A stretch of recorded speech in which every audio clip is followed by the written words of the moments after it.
আসসালামু আলাইকুম সবাইকে, তানমন কুকিংয়ে সবাইকে স্বাগতম। আমি আজকে মুরগির মাংসের দো পেঁয়াজা তৈরি করছি। আমি আমার ঘরোয়া স্টাইলে মুরগির মাংসের দো পেঁয়াজা যেভাবে রান্না করি আপনাদের সামনে সেভাবেই দেখালাম। প্রথমে আমি আদা রসুন এবং সামান্য পরিমাণ জিরা বেটে নিচ্ছি। আদা রসুন জিরা বাটা হয়ে গেলে আমি পাত্রে কিছু পরিমাণ তেল এবং ঘি দিয়ে তেজপাতা, দারুচিনি, এলাচ, স্টার এনিস আর কালো এলাচ দিয়ে পেঁয়াজ পরিমাণ মতো ভেজে নেব।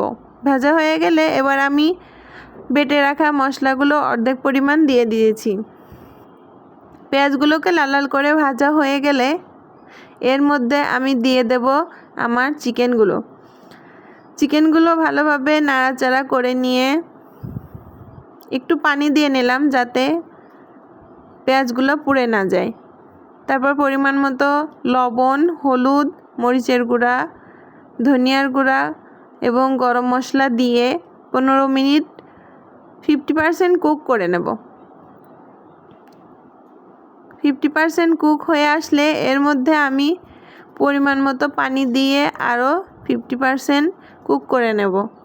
দেখুন এরপরে কারির যে লুকটা কত ইয়াম্মি এসেছে। শেষ পর্যায়ে আমি ঘি দিয়ে পরিবেশন করব। আজকের মতো এ পর্যন্তই।